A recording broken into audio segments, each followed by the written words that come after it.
Thank you for tuning in to Hacks and Hobbies with your host, Junaid.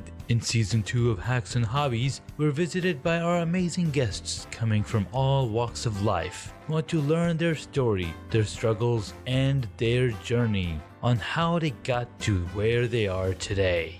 So stick around.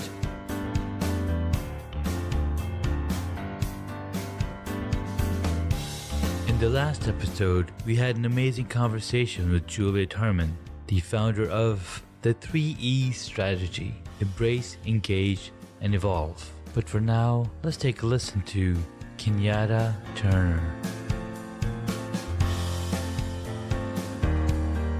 In this episode, we get to chat with Kenyatta Turner. We connected and we're like, we're both on Facebook, we're both on LinkedIn, and we have so many different passions. I figured I'd bring her on and have a chat with her. So welcome, Kenyatta. Thank you for coming on the podcast. Thank you. I appreciate being here. This is fun.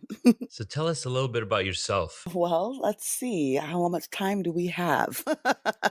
Probably not long enough, but I have a lot of different things that I'm interested in. I'm pretty excited about most things, but I am a Legal Shield associate, probably first and foremost, working with small business owners, families, employees, helping just educate them about services that can get them access to their constitutional rights, and protection from identity theft. So I do that primarily, but I'm also a teacher. I teach a GED success class at a community college, and I'm a trainer and Nice. and workshop facilitator and a musician. And I have a lot of different interests, but mainly they all circle usually around helping people in some kind of way or entertaining myself. Nice. That's very important. So how did you get into being the instructor for GED success? Oh, wow. Well, I've worked in colleges. Like what brought about that? Yeah, I worked in colleges for over 20 years, basically more on the administrative side, if you will. I ran the schools, director of admissions and career services, things like that. Absolutely loved it. Yeah. But when I left that industry by choice, I said there was more that I wanted to do in the world. And so I stepped away to seek that out. But I wound up missing working in schools. I miss the students more than anything. And this program is designed to help students who are ready to get their GEDs, and the seminar that I teach is required before they can go through those classes like the math and the science and all that. So I basically teach what I consider to be a personal development class to help their minds ready for the next stage. And so that's why I went back to teach. I love it because I feel like it's full circle for me now. I can go back and help them get prepared for their careers and their futures, whether or not the GED is in the path for them. But I really try to help them Yeah. determine that before they get too deep in it, basically. Nice. That's very cool. I mean, education is definitely something that's on top of mind. I mean, I have three kids and Mhm. I want to make sure that they're well educated, and not only from the perspective of the required education, but also from the perspective of educating themselves into being better people, into being better human beings, Yes. meeting better people that help the community. How are you morally straight? Those kind of things are very, very high on my list as well. Absolutely, and we spend a lot of time talking about that in that class. The class is only about 8 days, 8-day seminar that happens about once a month, and we spend a lot of time talking about what's the big picture. Yeah. Your GED is one thing, but what are we really talking about here, when it comes to why you might want it, what you intend to do, and whether or not it's the right thing for your path, because there's formal education Yeah. and then there's other types of education. So I spend a lot of time making sure that I share with them the opportunities that there are for them within the formal education system Yeah. and outside of it. What are they really trying to accomplish? What makes them tick? Yeah. What's more passionate for them, right? Yes. Amazing. It also said that you're a speaker. So, and I'm guessing it's part of the being the instructor. Is that part of the speakership, or is there something other? I believe that's part of it because obviously as an instructor, I I'm in front of the room a lot, right? For long periods of time with, without a script. So, and the class is really designed, for dialogue. I try to teach it that way. So it's a lot of two-way conversation in there, but a lot of sharing. But I'm also and have been a trainer for many, many years, a workshop facilitator, running departments. I've always been in that position of being in front of the room, which I absolutely enjoy. And I love sharing. I love talking. I'm a performer. I'm a speaker. I'm a musician, so those things are come very easy and natural to me. But more importantly, I really just like to share. Nice. So I've had some opportunities to do some presentations or share some content. Most recently, at the Hispanic Women's Corporation conference, they have a professional leadership institute just about a month or two ago. And that was a very fun speaking engagement where I talked Nice. to women. The topic I did was just because you have a job doesn't mean you know how to get one. Right, right.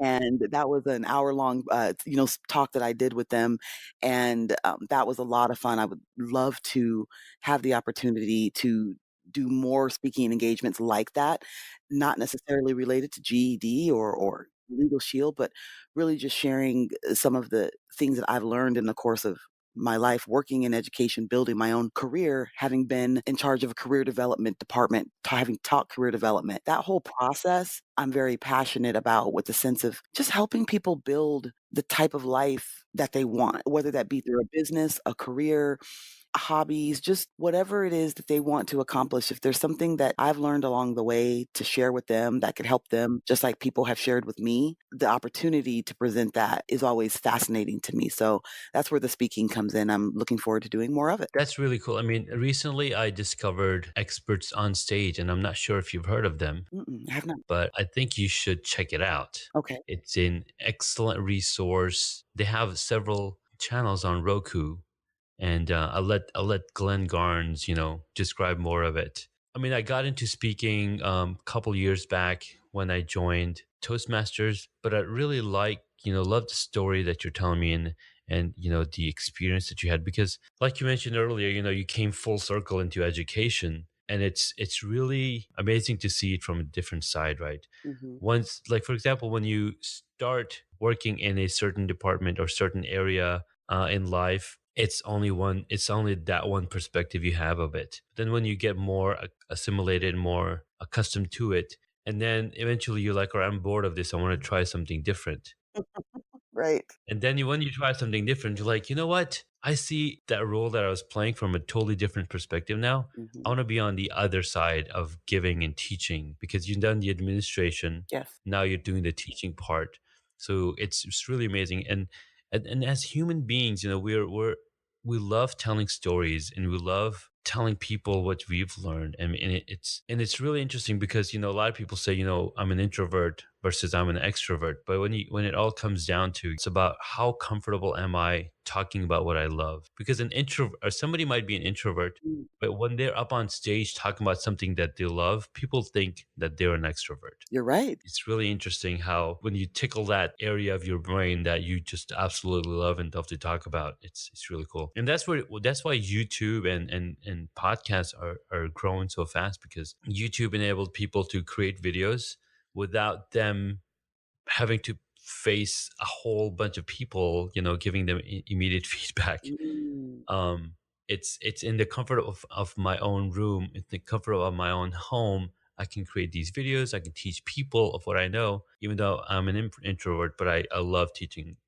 So that's why these platforms are growing so fast. I mean, Facebook is so huge because people can be introverts and just browse their little timeline without being pinpointed at or finger pointed at. I think you make an excellent point there, and it's a great way to look at it because you're right. When people they do have that story to tell, they really want the opportunity to tell it, Hmm. and most people have that, deathly fear of doing that in front of other people.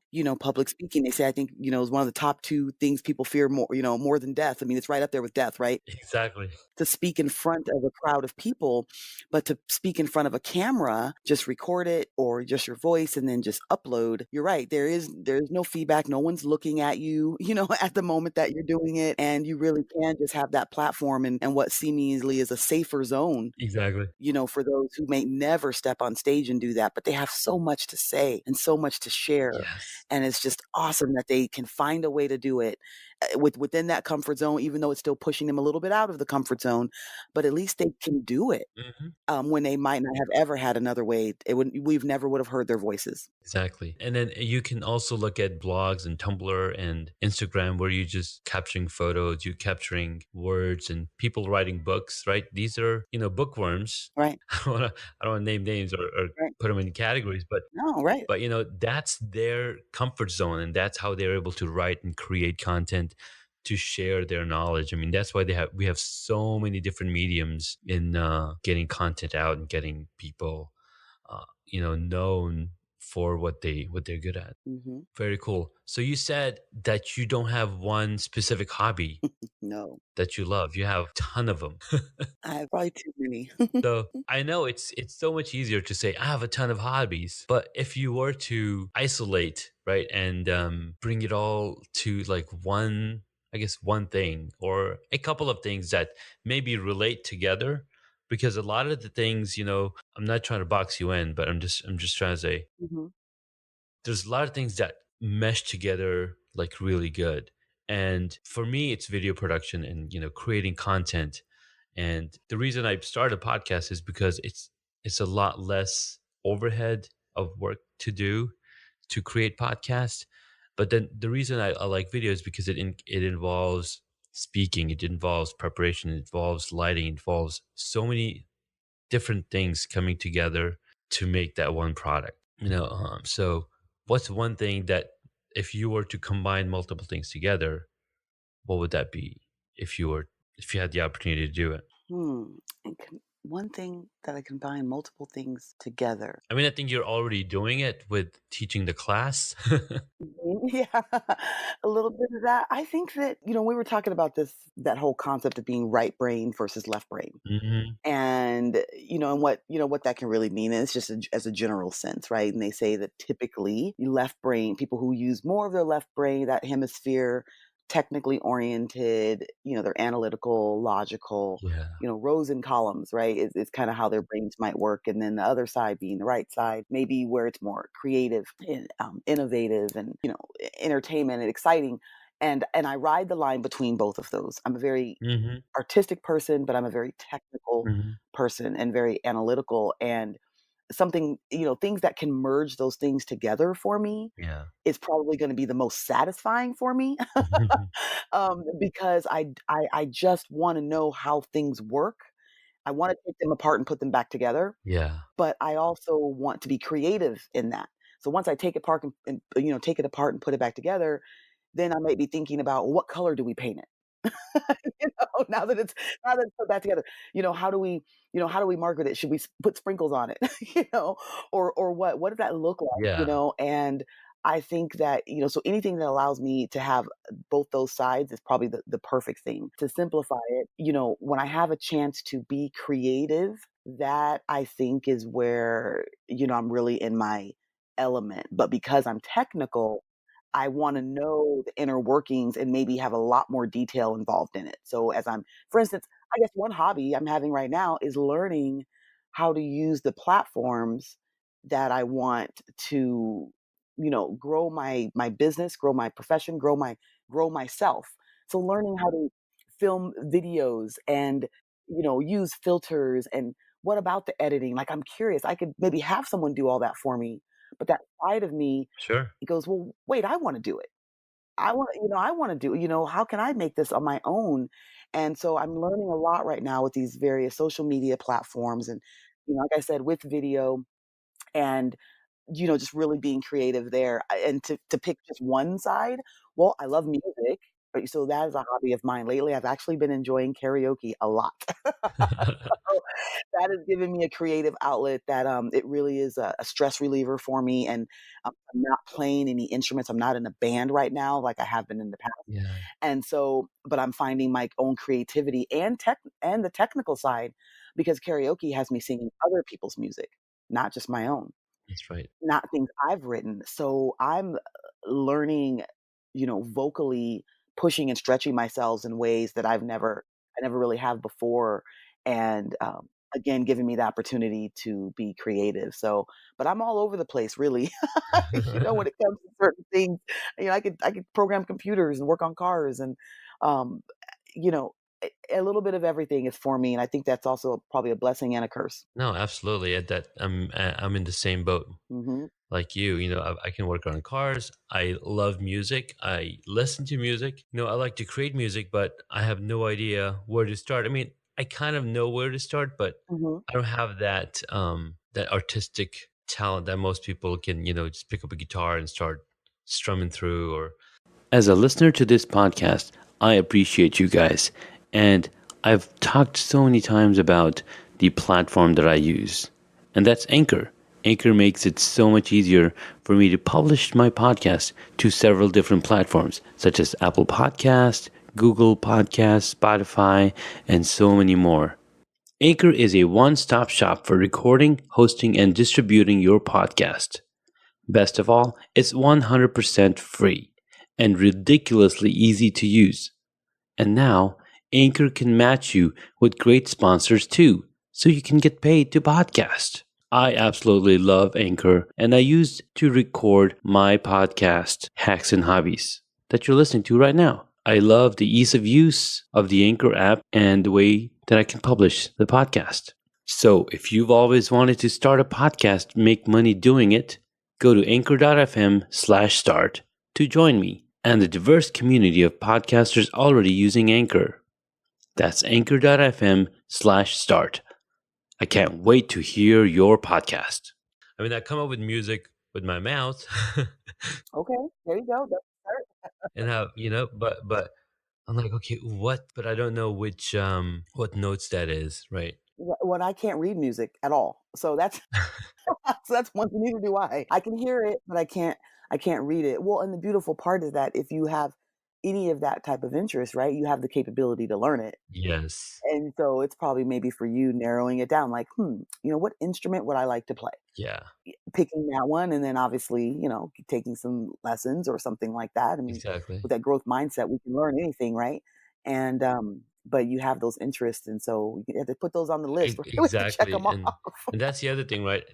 Yeah, prioritize. prioritizing is very important because we can have so many different hobbies and different things to do, but there's only 24 hours in a day. I love doing video and doing the podcast, but then I know that I have uh, a full-time job and I've got commute, so I can definitely, create content. I can definitely create and record video and but then what it comes down to is, okay, now I've got to sit down and take more time out and actually edit this content together. And like you're mentioning, right, you want to learn how to do all the video editing and video creating on your smartphone or on your laptop or wherever. But then that Mhm, takes that additional time. And if you have the time, right, you can learn and you can apply those and actually get it out there. And with the new smartphones, our new smartphones, and there's so many apps available right now that it's so much easier to do now. mhm, And some of the things that you can see, like for example, Facebook and Instagram and Snapchat, they've made creating that video content so much easier. Like the default screen on Snapchat is a camera. Like you launch the app and you directly into a camera. You can press the button and start recording, and voila, right? Just like that. just like that. And initially, what they did is they limited those clips to be 10 seconds long. But now, over time, they've added more functionality to the app, and now you can record up to a minute long video, and then you have the ability to trim down that video to pick the perfect um, um, clip that you might want and then post that part. Again, Mhm. the target audience or the purpose of each of these applications is very different from one person to the other person, and which audience and which type of people they're serving the application. So yeah, there's definitely a lot of things, and that's one of the things that I'm doing. I took the 30-day challenge, 30 days of video challenge, which I started over 60 days ago, and I still haven't finished because Okay. there's so many things, right? I've so far I've done like 12 videos, and I'm working on more of the videos to come together. And so the first set of videos, first 10 videos were all about what are the different things you want to do or think about when you're creating your videos. Okay. Those basic things, the lighting, you got have the good audio, which orientation you want to choose, what's the purpose of the video, preparing and all that stuff. And then to the next set of videos is all going to be about which apps can you use, Oh, cool. right? Which apps does what? What different filters can you use in different apps? And those are also based on the different types of applications or different types of phone that Yeah. might you have, how they would work and come together. Well, I was gonna tell you, I've been finding this, when you talk about, like, the challenges, of so many days in a row kind of thing, especially for someone like myself who hasn't done a lot of video, but I'm excited to learn, of course, like I mentioned, and I've been working on, I did a video campaign on LinkedIn, the 10 tips in 10 days. That was really my first kind of throwing Nice. myself in there going, "Okay, are you really gonna just do this? Are you really gonna do a video every day for 10 days?" You know? Yeah. And that was kind of Yeah, exactly. intimidating for me, but then I started having fun with it. Yeah. And then I was finding what you're talking about, the time it takes not only to film it, to Hmm. then kind of edit it, then put it up, and then thinking about what am I going to do? Yes. What are the 10 tips? I have to think that through. Well, now I'm working on one and I have the topic is easy. I'm doing top 15 areas of law. I just filmed number 9. Nice. And so it's it's one of those things where figuring out what's gonna be for me, what's gonna be in the background. I'm very creative. Some people tell me, "Kenyatta, look, just put the camera in front of your face and put it close enough to your face so it doesn't really matter what's happening in the background because that's what they're gonna be paying attention to you." Yeah. But in my mind, I'm like, "Well, that might be true, but Hmm. what about if in the background, they can see this or this or this, and so for me, I'm like, what about to me, it's that whole package, what's happening in the video, It is. and I'd like to put things in there that I think maybe one person might notice, Yeah. and I might never know they noticed, but I knew it was there with intent, you Right. so that's where the fun and the creativity comes into me, where I have to rein myself in and go, "Okay, look, Kenyatta, you just need to film this video and get you have other things to do right now." Yes. That's so Yes. hard, but the tools and things so I'm excited to take a look at some of these videos that you've been putting out so I can learn, Yeah.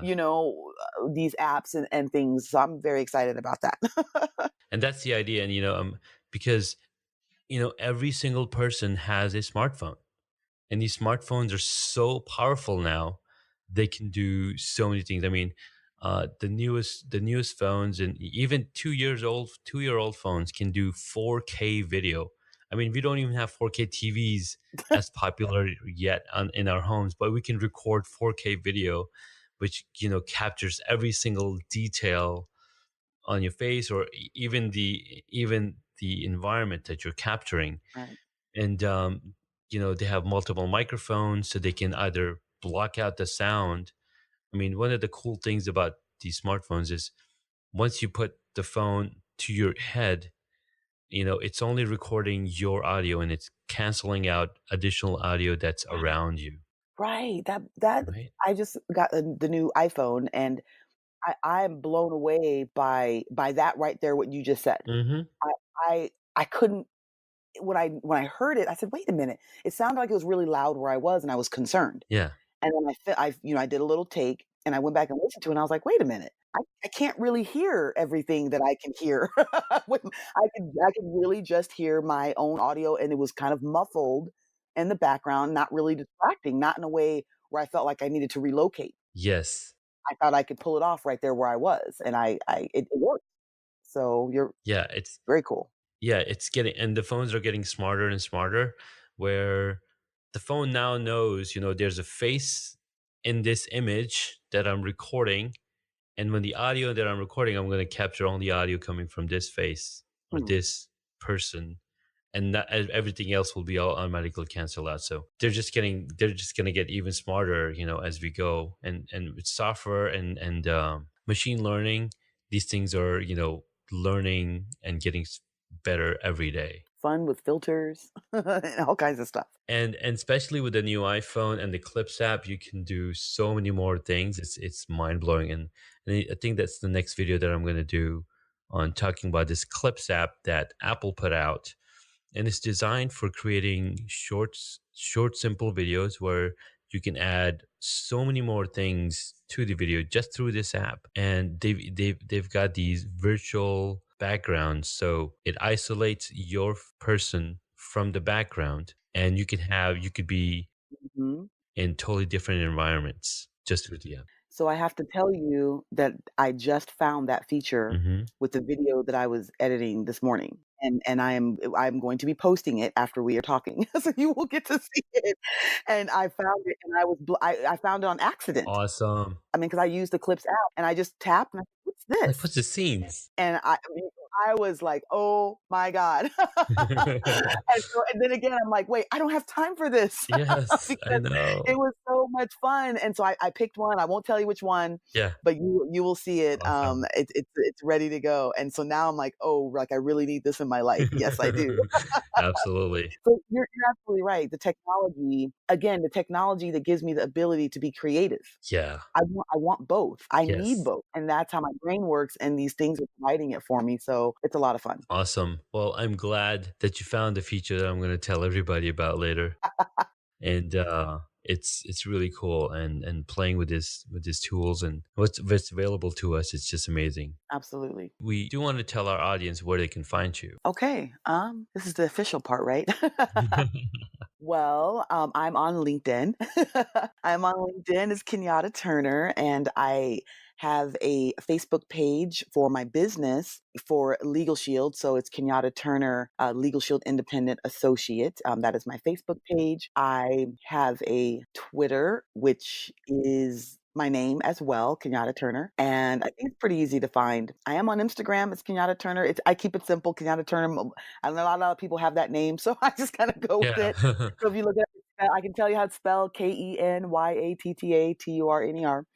And so, yeah, so Instagram, All right. LinkedIn, Twitter, and Facebook are the platforms I guess I spend most of my time on. And Perfect. if someone was interested in learning more about what I do specifically with Legal Shield and identity theft protection, then you can go to kenyattaturner.wearelegalshield.com. That's kenyattaturner.wearelegalshield.com to learn more about the services that I offer to families and business owners to help protect them. Perfect. And I'll also be including these links to the show notes so they can just boom, click Oh, please. and get connected with you, Kenyatta. I will be on YouTube soon. Awesome. Everyone tells me I'm supposed to do that. So, now that I have these videos, they say, "Hey, why aren't you on YouTube?" I said, "I don't know. I have a channel, but I've never posted anything." So let me tell you a secret about something about YouTube, okay? Please. So YouTube's been around for almost a decade, right? And if you imagine getting on YouTube 10 years ago, being active, you build a following. Mhm. LinkedIn is at that same stage right now with video. So if you're getting into video right now, start with LinkedIn, Okay. because number one, it's a professional network. You have thousands of people connected to you already. And when you post content on LinkedIn, you kind of have an audience built up that know Kenyatta. And when they see your content, they're like, hey, I know her. And then they start commenting, they start engaging. YouTube's not there yet, especially for somebody starting new. Now, as you're putting content together on LinkedIn, you can definitely put that same content or edited content on YouTube Okay. and build up the audience there. So you start with LinkedIn because all of us are starting fresh. So LinkedIn is a great platform to start with video. In fact, Goldie Chan just created a LinkedIn learning video lesson Mm. thanks to help with LinkedIn. and how to do all of that. In fact, I would recommend that you become an instructor on LinkedIn Learning. That's another Hmm, form of revenue that you can generate. I'm not sure how all of that works, but they have a little form I can share with you, sure, please. where you can set up and say, "Hey, I want to be I can teach this type of information to the audience." And then I'm not sure how many applications to get per day. Of course. It's a great place to, again, build your audience, build your content. And that's excellent content there. I've watched several of those Yes. little classes. I watched a few by Goldie. I'm glad you mentioned that Yes. because there's some things that she did that taught me some of the things I've been trying just conceptually, Oh yeah. learning from that. And I just recently watched one from Guy Kawasaki. Oh my god, he is amazing. I think he's the founder of Canva, and I Yes. watched an entire series that he did about how to rock social media. I think is what it was called, Hmm. and it was amazing. And I'm thinking this is such Yeah, there's so much value out there, there is.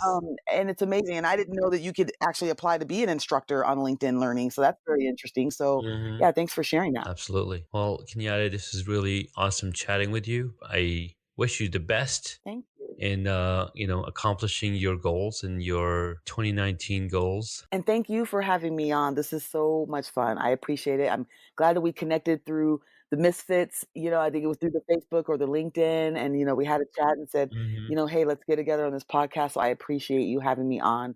Definitely an honor. And best of luck to you. I look forward to seeing you on LinkedIn and, continuing to build this relationship. This is great. Awesome. Thank you so much. Okay. Take care. Bye bye.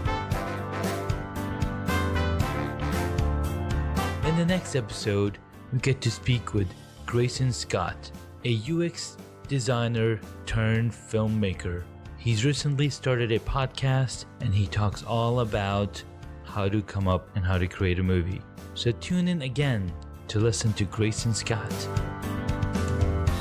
Thank you for listening to Hacks and Hobbies. You can find additional information on the guest today on the website hacksandhobbies.com. Please feel free to subscribe to the podcast so you don't miss out on upcoming interviews with amazing guests.